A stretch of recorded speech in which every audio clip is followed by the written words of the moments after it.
Una de las figuras políticas más determinantes de la primera mitad del siglo XVI fue, sin duda, María de Hungría. Esta Habsburgo, hermana de Carlos V, fue reina consorte de Hungría y Bohemia entre 1515 y 1526 y tras la muerte de Margarita de Austria fue entre 1531 y 1555 gobernadora de los Países Bajos.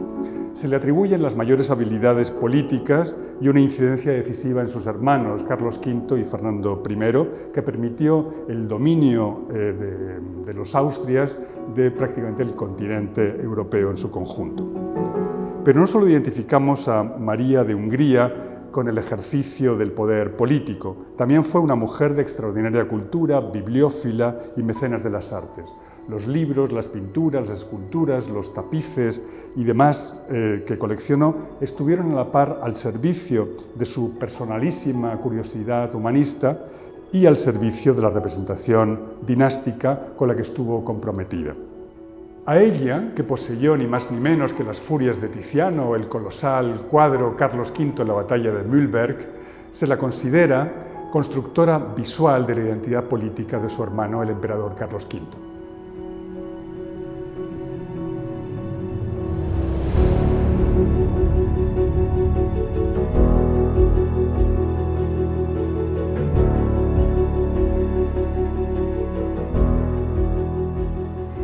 Si hubo un rasgo que definió la labor como promotora artística de María de Hungría, fue sin duda su capacidad para instrumentalizar el arte al servicio de los intereses políticos de su dinastía. Algo que quedará de manifiesto a lo largo de las diferentes obras que componen este itinerario, entre ellas esta soberbia escultura en bronce que María encarga a Leoni en 1549 tras el encuentro con el artista en la ciudad de Bruselas. Esta obra no se concibió de manera aislada, sino formando parte de un proyecto mucho más ambicioso, en el que María compartía protagonismo con otros 9 hombres y mujeres de la dinastía Habsburgo. El lugar escogido para exhibir estas piezas era la galería del Palacio de Vinch, a las afueras de Bruselas.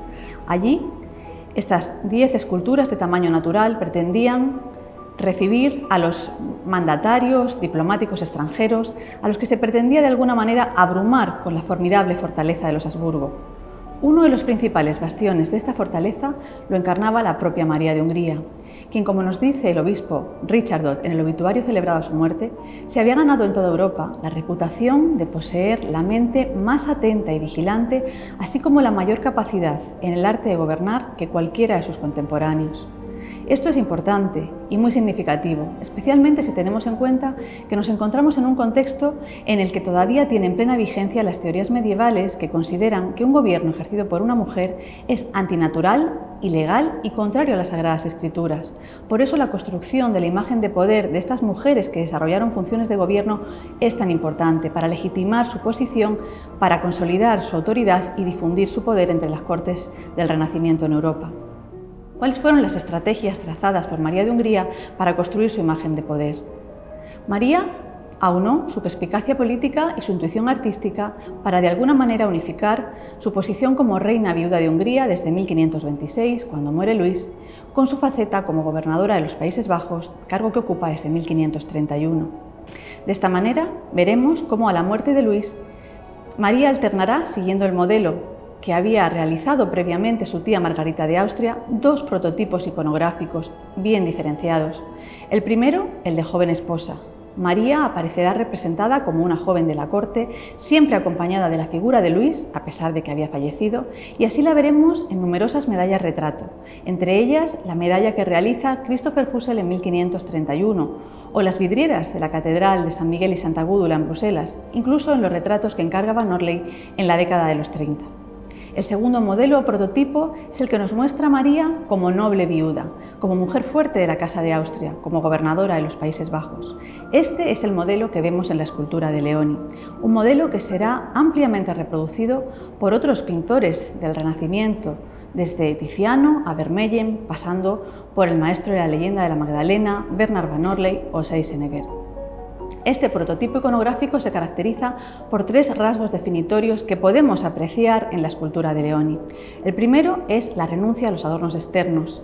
que se ven limitados en las cruces griegas que adornan los extremos de la toca y el misal que sostiene María entre sus manos, elementos ambos que nos hablan de María como una persona piadosa, virtud fundamental de la mujer cristiana.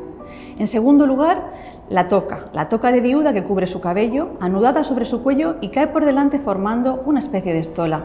Esta toca, que recibe el nombre de Buldein, se realizaba en seda blanca. Este es un dato importante porque nos habla de la majestuosidad, ¿no? La exclusividad de estas telas dotan de una cierta majestuosidad al personaje.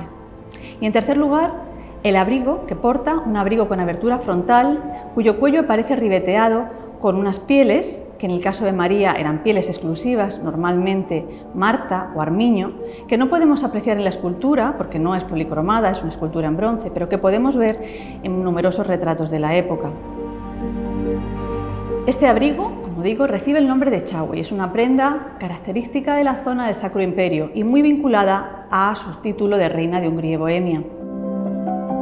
Algo que también podemos apreciar en la base de la escultura si nos fijamos, porque tiene una inscripción en la que dice María de Austria reina, Luis de Hungría rey. Además, es importante señalar que este Chahue estaba realizado en color negro, un color que acentuaba la solemnidad de la retratada, la majestuosidad de su porte y además la vinculaba y la asociaba a los gobernantes masculinos de su dinastía, que utilizaban este mismo color para representarse. Realmente estos rasgos definitorios fueron los que definían su condición de mujer viuda y fueron los mismos que obligaron a Leoni a reprimir su tendencia al abigarramiento decorativo en las vestimentas. Leoni tuvo que solventarlo con unas medidas que fueron muy prácticas. Lo que hizo fue dotar a la figura de un leve contraposto y, por otra parte, gracias a los pliegues de ese Chahue, le imprimió un dinamismo del que carecen otras esculturas de Leoni, como por ejemplo la hierática representación de la emperatriz Isabel de Portugal. Muchos fueron los artistas que representaron este modelo de noble viuda, de mujer fuerte de la Casa de Austria, de gobernadora en los Países Bajos, pero solo Tiziano y Leoni fueron capaces de aunar, de sintetizar la doble naturaleza del retrato de Estado en María, la real y la ideal. Fueron ellos los responsables de dotar al retrato de María de la fortaleza y de la dignidad que, según Erasmo, eran las principales cualidades de la viuda cristiana.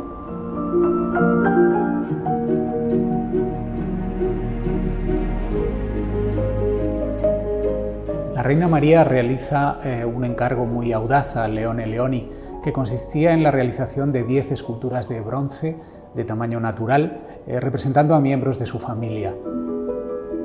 El destino de las esculturas estaba en una de sus estancias del castillo de Vannes, en las proximidades de Bruselas, para formar una galería dinástica que tuviera ese valor de símbolo que tenían ese tipo de galerías familiares. La cuestión es que su fuente de inspiración estaba en el cenotafio del emperador Maximiliano en Innsbruck, un monumento funerario espectacular donde también había más de 28 esculturas de tamaño real en bronce de miembros de la familia del emperador escoltando su figura orante en su última morada.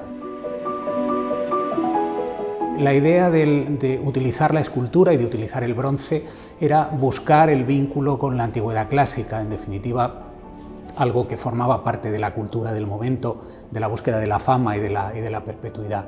El proyecto quedará inconcluso y en el año 1551 y 1553 sabemos que Leoni está fundiendo la escultura del rey, del futuro rey Felipe II, pero cuando hace la entrega a la reina en el año 56 de esa escultura y de la escultura que representaba a la propia reina, la galería de Vannes ya no podía formarse porque el castillo no existía, se había destruido en las guerras franco-españolas. Por lo tanto, la reina trasladó esas dos esculturas a España cuando regresa a España y aquí las terminará su hijo, el hijo de Leone Leoni Pompeo, que estableció aquí su taller y que dio fin a muchos de los proyectos iniciados por su padre.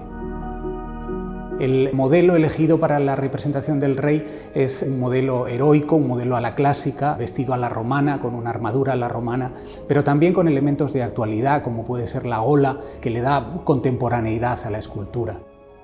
De alguna manera se combinan esos elementos del lenguaje clásico y del lenguaje moderno en esa concepción que también está mirando a la estatuaria del momento, porque no cabe duda que hay evocaciones del David de Miguel Ángel, un artista que el propio Leoni también reverenciaba, ¿no? Los elementos ornamentales remiten a todo ese mundo clásico, representaciones de Hércules, de las Tres Gracias, representaciones de Mercurio, que también hacen gala de su papel como orfebre muy apurado y muy técnico. Todo eso se combina con ese lenguaje de la contemporaneidad y, por ejemplo, en la coraza, bajo la medusa que se oculta entre los pliegues del manto, ese símbolo de protección de la estatuaria clásica, aparece una representación de la Asunción de María que le otorga al rey ese papel de defensor de la cristiandad, de defensor del catolicismo, ¿no? También siguiendo un esquema, en el caso de la Asunción, tomado de modelos miguelangelescos. En definitiva, el origen de este proyecto tan insólito y tan espectacular, que no llegó a culminarse, pero del que nos quedan estas dos muestras, de las esculturas del rey Felipe, del futuro rey Felipe en aquel momento, y de la reina María, son una gran aportación al mundo histórico de la escultura, y ahí tuvo mucho que ver la reina María, porque todo esto surgió a partir de las diatribas que habían llevado a que se formara la Dieta de Augsburgo en el año 1547, que en definitiva estaba dirimiendo quién iba a ser o quién iba a heredar el imperio. El hecho de mostrar al rey vestido a la romana era una apuesta precisamente por esa continuidad con el mundo imperial y por esa línea de sucesión que llevaba a ese mundo clásico y que se instrumentalizaba a través de una imagen muy específica.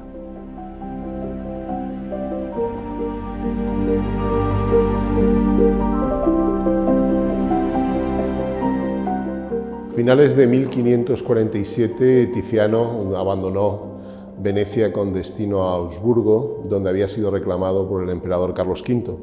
Allí volvió a reencontrarse con el emperador y conoció a distintos miembros de la corte imperial y de la familia imperial. Entre ellos a una persona que iba a ser absolutamente decisiva para los siguientes años de la carrera de Tiziano. Esa persona era María de Hungría, reina viuda de Hungría, había sido la mujer de Luis II de Hungría, que murió en la batalla de Mohacs en 1526, hermana de Carlos V y gobernadora de los Países Bajos. La relación que entablaron entonces María de Hungría y Tiziano es una de las más fecundas entabladas entre un artista y una mujer patrona del Renacimiento. De hecho, cuando muere María de Hungría en 1558, es probablemente la persona en Europa que más obras posee del pintor veneciano. Entre esas obras figuraban 4 enormes lienzos que han pasado a la historia del arte con el nombre de Las Furias. Se trata de 4 lienzos de enorme tamaño que ilustran las penas, las vicisitudes, los tormentos padecidos en el Hades por 4 personajes mitológicos, Ticio, Sísifo, Tántalo e Ixión, que habían osado rebelarse, retar, ofender a los dioses del Olimpo. Son obras que las encargó con un destino muy preciso, el Palacio de Vinche, a las afueras de Bruselas, lo que explica su tipología. Son unos lienzos de un tamaño muy grande y de una apariencia vertical. De ese conjunto de 4 piezas solo se conserva un original, Sísifo, y una réplica autógrafa realizada por Tiziano un tiempo después, Ticio, ambos en el Museo del Prado.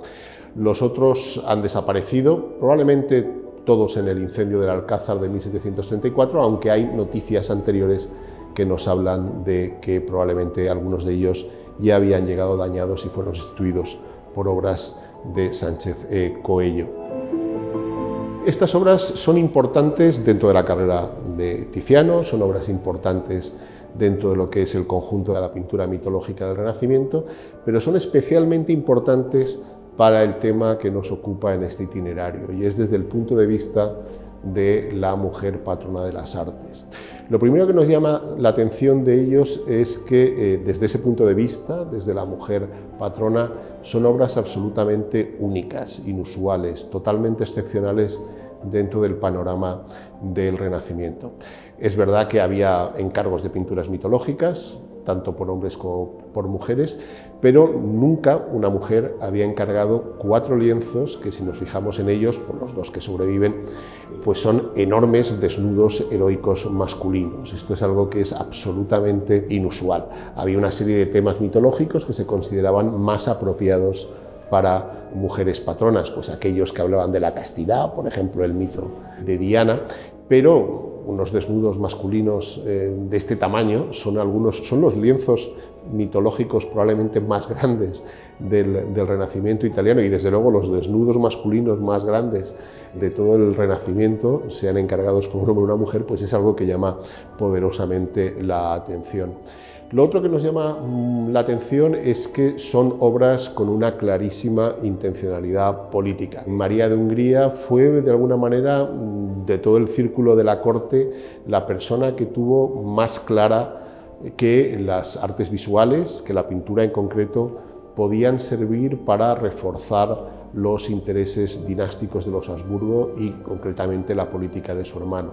Estos 4 condenados por haberse rebelado contra los dioses eran una alusión muy clara a los príncipes alemanes que se habían sublevado contra su hermano el emperador Carlos V y que éste había derrotado pues un año antes, en 1547, en la decisiva batalla de Mühlberg.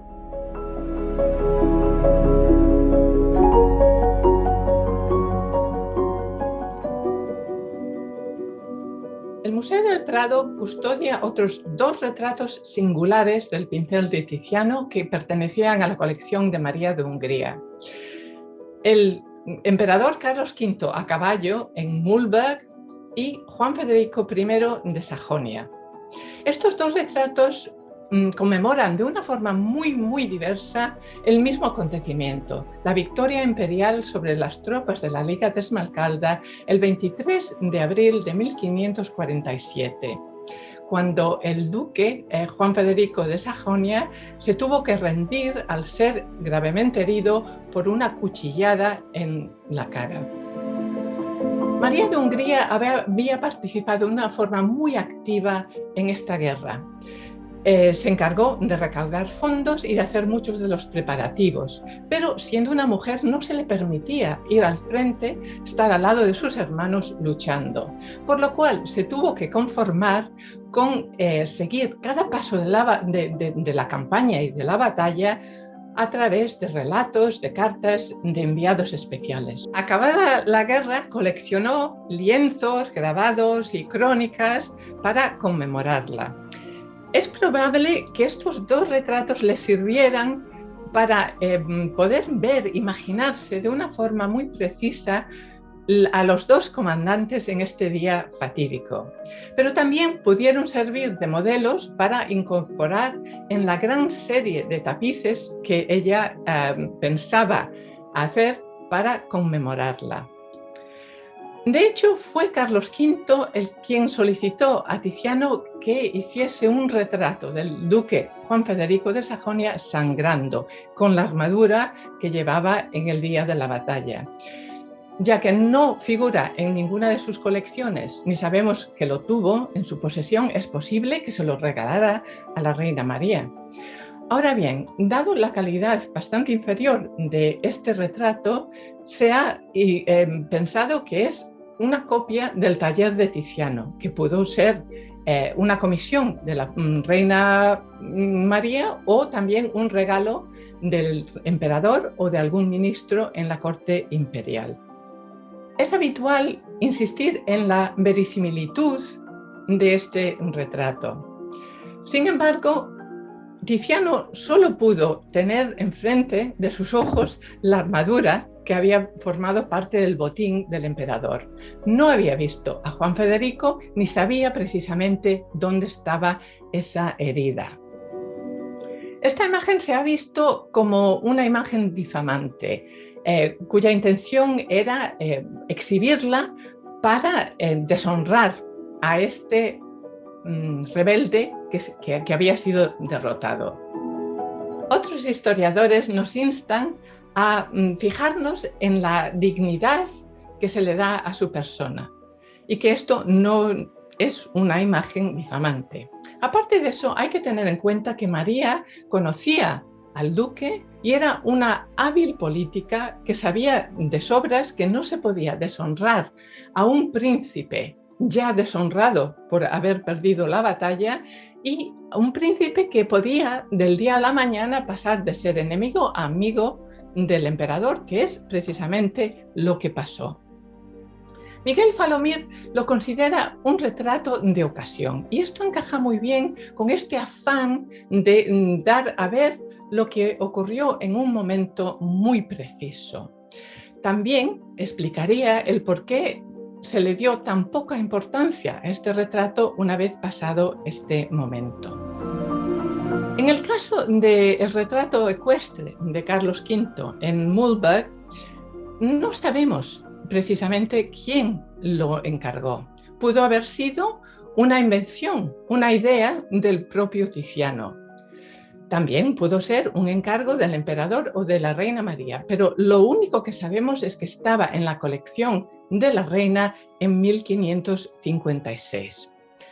Se ha insistido en los elementos verídicos de este retrato, ya que el emperador lleva la armadura, las armas y hasta el caballo, posiblemente, por lo menos tiene el mismo color que el caballo en el que había cabalgado hacia la batalla. Ahora bien, hay más de ficticio que de real en este cuadro, porque el día no había amanecido así de claro, sino oscuro y con niebla. El emperador no estuvo en ningún momento solo. Además, esa mirada perdida en el horizonte no encaja para nada con los sentimientos que él mismo describió al comenzar la batalla. Aparte de eso, que su postura no encaja para nada con la postura del caballo. Como se descubrió en 2001, cuando se restauró el retrato, es evidente que Tiziano había cambiado totalmente la figura del emperador. Tiziano había pintado al principio al emperador en una posición mucho más verosímil, encogido, más rígido y mirando al espectador de frente. Y luego lo transformó, le alzó, le cambió, giró la cabeza hacia la derecha y giró la mirada también. Y esto, como explicó Carmen Garrido, le da mucha más dignidad y también idealiza al emperador. Y es precisamente esta postura y esta mirada perdida hacia el horizonte, con esta dignidad, de la forma que Tiziano pintó a la reina María en un retrato que ella había encargado por estas mismas fechas. Por lo cual, yo barajo la posibilidad de que estas dos obras son comisión de la reina y que ella pudo haber concebido de ambas como una pareja por la cual ella se asociaba de una forma muy directa con el emperador, con esta victoria, adquiriendo así de esta vez un poco de esa gloria reflejada. Y es precisamente esta idealización de la figura del emperador y la semejanza que tiene con la figura de la reina, lo que también me hace pensar que pudieron ser los dos retratos, digamos, de memoria afectiva, retratos para observarlos en un ámbito privado y no retratos de Estado. De hecho, no sabemos que la reina, pero tampoco su heredero, Felipe II, hubieran exhibido este retrato en salones públicos.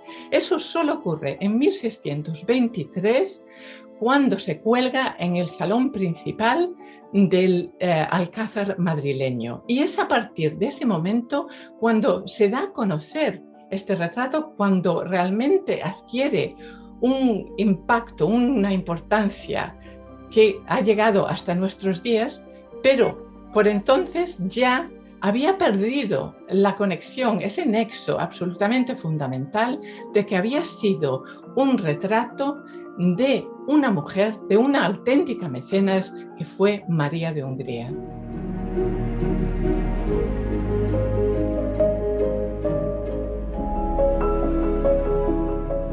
María de Hungría reunió a lo largo de su vida retratos y entre ellos hubo algunos que heredó de su tía Margarita de Austria y otros que ella misma pues consiguió reunir. Entre aquellos que entraron en la colección de María en su propia vida, hay una repetición autógrafa del retrato de Felipe II con armadura que conserva el Museo Nacional del Prado. Este retrato repite un original que había sido pintado por Tiziano durante la estancia en Habsburgo del artista, directamente ante la persona del entonces príncipe Felipe, y que se repitió por el propio Tiziano en dos ocasiones. Una de las repeticiones fue a parar a manos de la propia María y otra se envió al cardenal Antonio Perrenot de Granvela. Según el propio testimonio del príncipe Felipe, el retrato había sido hecho con priesa, es decir, con una cierta celeridad. Esa celeridad habría que entenderla como una expresión propia del espíritu pictórico de Tiziano, mucho más libre y suelto de aquello que acostumbraban los artistas flamencos con los que convivían más habitualmente los miembros de la familia imperial. Estando en manos de María, esa repetición de Tiziano fue usada con fines políticos, puesto que se envió a la corte británica para que María Tudor pudiera conocer al que era su prometido, Felipe, y ante la visión del retrato se le hizo saber a la reina que el heredero de la corona española presentaba ya una imagen algo más madura, más varonil de lo que el retrato había captado. Y esto era un elemento sustancial, puesto que la reina María Tudor aventajaba en edad al que iba a ser su esposo. María de Hungría demuestra en su trayectoria como coleccionista y promotora una clara evolución de su propio gusto, partiendo de los parámetros del mundo flamenco en los que había crecido, inspirada también por el modelo de su tía Margarita. Ella se había rodeado de artistas de esa procedencia y había reunido obras características de la producción de los mismos. A partir de la década de 1540, la propia María decidirá también introducir el coleccionismo de autores italianos como el propio Tiziano o también Leoni. Y de esta forma su colección de arte se complementó con las novedades que la península itálica estaba produciendo por entonces en el ámbito artístico. En este sentido, y por lo que se refiere al retrato, en la Italia del Renacimiento se produjo una gran maduración y diversificación de este género, que tuvo que ver con nuevas tipologías, que tuvo que ver con nuevos formatos. Y es por eso que en una fase ya avanzada de su vida, María sobre todo encargó retratos de cuerpo entero, como este que aquí comentamos, relativo a Felipe II, entonces príncipe, y también retratos de 3/4, mientras que con anterioridad los formatos que habían captado su atención como coleccionista eran sobre todo formatos de media figura, siempre circunscritos a la estética de autores de la órbita flamenca. Esa apreciación del conjunto de retratos que caracterizó la decoración de su residencia en los territorios de Flandes puede también de algún modo ser palpable en la elección que ella hace cuando regresa en 1555 a la península ibérica. Deja toda una serie de retratos que podían considerarse ya anticuados en cuanto a su estilo en Flandes y trae consigo aquellos más modernos. En este sentido, abruma el número de retratos de Tiziano, hasta 19, que estuvieron en posesión de María ya en esos últimos años de su vida en la península ibérica.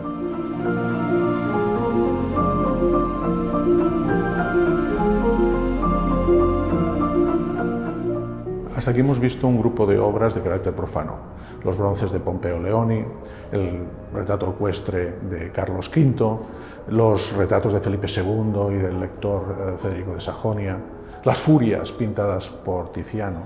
Ilustran todas ellas el compromiso de María de Hungría con la política de propaganda visual de los Habsburgo. Ahora nos vamos a enfrentar a una obra radicalmente distinta en cuanto a género, a una obra religiosa, como es El descendimiento de Roger van der Weyden. Una obra que fue pintada para el gremio de ballesteros de Lovaina y que María de Hungría adquirió para que embelleciera su capilla del fastuoso Palacio de Binge. Varios son los motivos que pudieron animar a María a adquirir esta obra. En primer lugar, motivos de tipo estético. María fue una ferviente admiradora de la pintura flamenca y lo demostró encargando obras a maestros coetáneos como Bernard Van Orly o Michael Coxey, e incluso mostrando su interés para adquirir piezas que correspondían a los primeros maestros de este movimiento, como la Virgen del Canónigo van der Paele de Jan van Eyck, que finalmente no pudo adquirir. También, naturalmente, hay motivos de tipo devocional.